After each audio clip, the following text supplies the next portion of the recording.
Hello, my dear students, how are you all? So, I am going to start the chapters of biology from your science book, and the first chapter in your book, that is from the biological science or life science, is your chapter number 5, that is named as the fundamentals of life. That means this is the cell chapter. So, what is the name of the chapter? Let's write it down. The name of the chapter is The Fundamental Unit of Life. अब आपको समझना है कि fundamental unit of life क्या है और क्यों उसको फंडामेंटल यूनिट ऑफ लाइफ कहा जाता है। तो अगर मैं डायरेक्टली आपको बताऊं कि cell is the fundamental unit of life, तो आपके मन में बहुत सवाल आएंगे। फॉर एग्जांपल, आपके मन में ये सवाल आएगा कि व्हाट इज़ सेल, क्योंकि ये जो सेल टर्म है ये आपने बहुत जगह पर सुना होगा। फॉर एग्जांपल, ये सेल टर्म आपने सुना होगा फिजिक्स में, ये सेल टर्म आपने सुना होगा जेल में सेल्स होते हैं जहाँ पर कैदियों को रखा जाता है, और सेल टर्म आपने यहाँ बायोलॉजी में भी सुन रहे हैं आप। तीनों सेल की स्पेलिंग एक ही है और तीनों जगह पर सेल का जो मतलब है वो बहुत ही सिंपल है। क्या है वो है कंपार्टमेंट। यानी अगर आप जेल को देखें तो जेल में क्या होता है, जो सेल होता है, पूरा जो जेल का जो स्ट्रक्चर होता है उसको हम बहुत सारे रूम्स में यानी सेल्स में डिवाइड करते हैं, है ना, जहाँ पर हम कैदियों को रखते हैं। तो कैदियों को रखने की जो पूरा जगह है वो जगह कई सेल्स में डिवाइडेड है और हर एक कंपार्टमेंट को ही हम सेल कहते हैं जहाँ पर एक या दो कैदी रहते हैं। यानी compartment is similar to the word cell. So cell means a particular compartment, चाहे वो जेल की हो चाहे वो ह्यूमन बॉडी की हो। और अगर आप फिजिक्स में भी देखिए तो सेल एक कंपार्टमेंट होता है जहाँ पर क्या होता है, जहाँ पर एनोड्स होते हैं, कैथोड्स होते हैं। एनोड्स और कैथोड्स के बारे में अपने फिजिक्स में पढ़ा होगा, लेकिन फिर भी मैं बता देती हूँ थोड़ा सा। एनोड्स यानी जहाँ पर पॉजिटिव आयंस आते हैं और कैथोड्स यानी जहाँ पर नेगेटिव आयंस रहते हैं, ठीक है ना। तो एनोड यानी जिसमें पॉजिटिव चार्ज होता है, इसलिए वहाँ पर एनायंस आते हैं जो कि नेगेटिव आयंस होते हैं, और कैथोड्स जहाँ पर नेगेटिव चार्ज होता है इसलिए वहाँ पर जो पॉजिटिव आयंस यानी कैटायंस होते हैं वो आते हैं। तो in the sense of physics cell is also compartment जहाँ पर इलेक्ट्रिकल चार्जेस की जो अट्रैक्शन होता है, इलेक्ट्रिकल चार्जेस की डिस्चार्ज हो रहा है, एनोड और कैथोड से बनी हुई एक कंपार्टमेंट ही होता है। जैसे कि आप बैटरी ले लीजिए, दैट इज ऑल्सो सेल। तो यहाँ पर हम इन सारी चीज़ों की बातें तो करने वाले हैं नहीं, यहाँ पर हम बस अपनी मतलब की बातें करेंगे जो कि है हमारा लाइफ साइंस का सेल। तो लाइफ साइंस का सेल क्या होता है? लाइफ साइंस का जो सेल होता है वो होता है, जस्ट अ मिनट,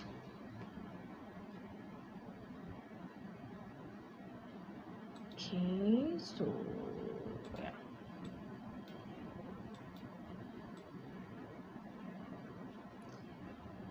तो अभी हम बायोलॉजिक में जो सेल होता है ना उसकी मतलब को समझेंगे। तो मैं ये जो चैप्टर की हेडलाइन मैंने लिखी थी वो मैं इरेज कर देती हूँ। तो चलिए अब बातें करते हैं बायोलॉजी में सेल क्या होता है इस बारे में। तो बायोलॉजी में जब हम सेल की बातें करेंगे, ओके,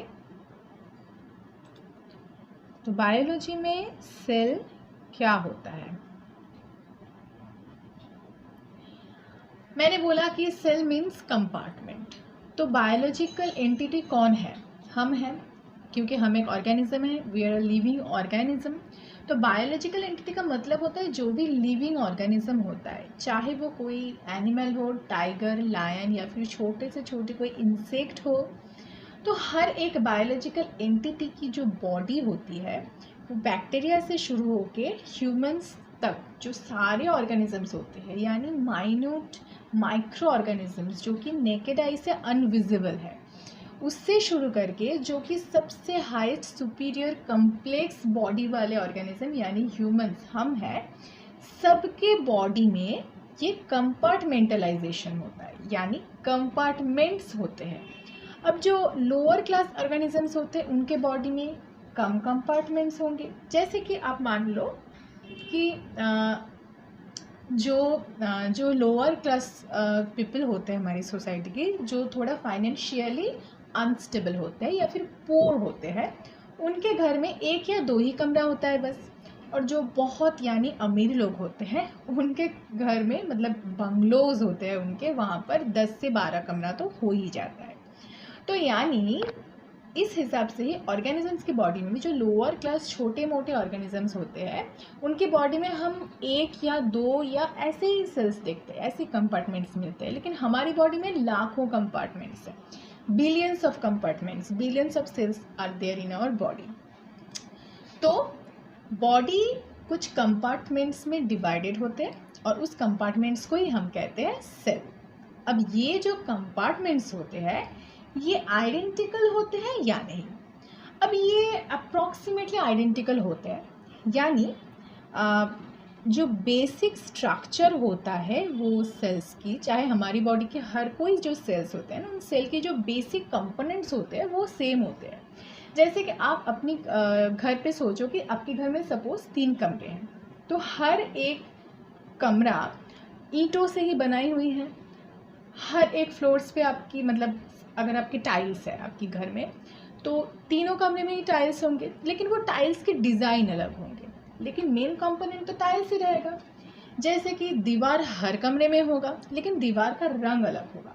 आप एक कमरे को आपकी मनपसंदीदा पर्पल कलर की पेंट करवा सकते हैं, दूसरे को रेड पेंट करवा सकते हैं, but the basic ingredient is colour. ईंट मान लीजिए, सीमेंट मान लीजिए, फ्लोर्स की टाइल्स मान लीजिए, लेकिन बेसिक इंग्रेडिएंट्स तो सेम ही रहते हैं। उसके ऊपर डिज़ाइंस अलग हो सकते हैं, कलर वेरिएंट्स अलग हो सकते हैं। और वो कलर वेरिएंट्स किस बेसिस पर होते हैं?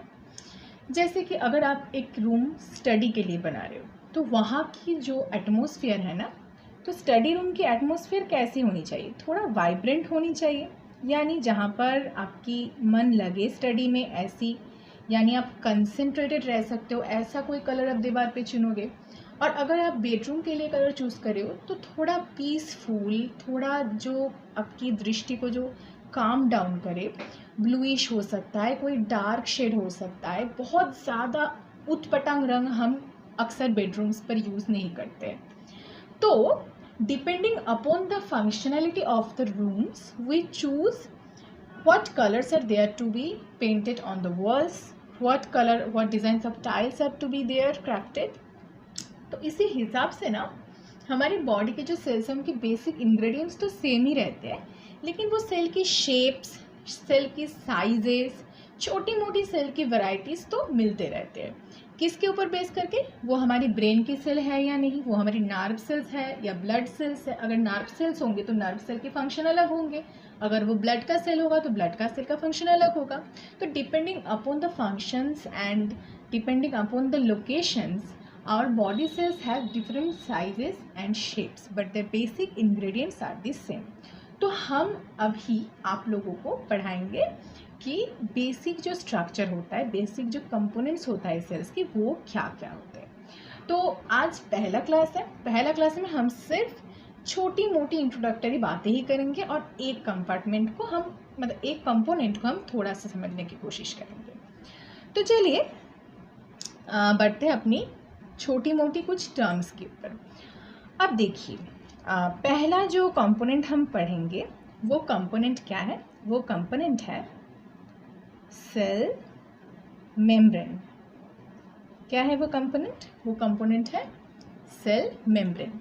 आप सोचो अगर एक कोई कंपार्टमेंट आप बना रहे हो, यानी एक रूम बना रहे हो तो उन रूम को दूसरे रूम से सेपरेट करने के लिए 2 रूम्स के बीच में एक दीवार तो होनी चाहिए, वरना 2 रूम सेपरेटेड कैसे होगा, एक ही रूम हो जाएगा फिर। तो फिर to be separated from other cells, यानी उसको एक कंपार्टमेंट बनाने के लिए एक बाउंड्री की तो ज़रूरत है। अब सेल की ऐसा ही जो बाउंड्री होता है, उस बाउंड्री को हम कहते हैं क्या, cell membrane.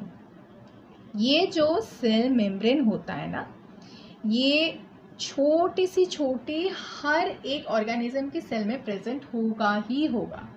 From the cells of bacteria, आप प्लांट की सेल ले लो, आप एनिमल्स की सेल ले लो, हमारी सेल्स ले लो, we are of course one of the animal kingdom. तो हर एक ऑर्गेनिज्म की सेल में एक बाउंड्री वॉल डेफिनेटली होगा। अगर बाउंड्री वॉल नहीं होगा तो कैसे चलेगा, क्योंकि सेल की जो अंदर की जो कंपोनेंट्स होंगे, जैसे कि अपने घर की जो सामान होंगे, वो फिर बाहर के लोगों को दिख जाएगा, बाहर से वो चोरी होके चले जा सकते हैं। तो आपको एक बाउंड्री बनाने की तो ज़रूरत होगी अपने घर पे। ठीक वैसे ही सेल को भी एक बाउंड्री की ज़रूरत होती है, ताकि वो अपने कंपोनेंट्स को अपने अंदर प्रोटेक्ट करके रख सके, वो मिक्स ना हो जाए दूसरे कंपार्टमेंट से, और वो एक फिक्स्ड जगह पे रहकर एक फिक्स्ड फंक्शन को परफॉर्म कर सके। जैसे कि आप स्टडी रूम रख रहे हो तो वहाँ पे किताबें रखोगे, अब अगर दीवार नहीं होगा, इधर उधर बिखरा रहेगा किताबें, तो आपकी स्टडी रूम की फंक्शनलिटी ठीक तरह से नहीं रहेगी। That's why the cell membrane is needed for the protection of the cell from the outer environments. अब ये जो सेल मेम्ब्रेन की टाइप है, ये सेल मेम्ब्रेन की टाइप क्या होता है, सेल मेम्ब्रेन की जो टाइप होता है वो होता है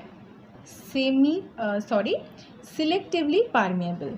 अब ये जो टर्म मैंने बोल तो दिया, सिलेक्टिवली परमिएबल, इस टर्म का मतलब भी तो आपको समझ में आना चाहिए। सिलेक्टिवली परमिएबल, अब परमिएबल यानी वो किसी को परमिशन दे रहा है। जैसे कि हमारे घर के दीवार के बीच में दरवाज़ा होता है, ताकि हम दरवाज़ा खोल के जो आ रहे हैं उनको परमिशन दे सके कि आप अंदर आओ। अब हमारे घर के दरवाजे भी ना सिलेक्टिवली परमिएबल होते हैं, यानी हम सिलेक्ट करते हैं कि किसको हम परमिशन देंगे, किसको नहीं। अब अगर मान लो कोई ऐसा दीवार हो जिसमें कोई लॉक ना हो, ऐसा कोई डोर हो जिसमें कोई लॉक ना हो, तो कोई भी अंदर आ जा सकता है। ऐसा नेचर अगर सेल मेम्ब्रेन का होता तो हम प्रोटेक्ट कैसे करते सेल को, ठीक जैसे ही हम अपनी डोर पे लॉक्स लगाते हैं, so that we could select the persons whom we want to enter our way, right. ठीक वैसे ही सेल भी डिसाइड करता है, वो सिलेक्ट करता है कि हम किसको परमिशन देंगे, किसको नहीं। ये जो परमिएबिलिटी होती है ना मेम्ब्रेन्स की, चाहे वो कोई भी मेम्ब्रेन्स हो, मेम्ब्रेन्स की 3 तरह के परमिएबिलिटी दिखते हैं। एक होता है परमिएबल, यानी वो सबको अंदर आने देगा। जैसे कि मतलब दीवार होने का कोई डोर होने का, दरवाज़ा होने का कोई मतलब ही नहीं है, कोई लॉक नहीं है, कुछ नहीं है, या फिर हमेशा खुला रहता है, तो कोई भी अंदर आएगा, कोई भी अंदर से बाहर जाएगा। और दूसरा एक होता है सेमी परमिएबल।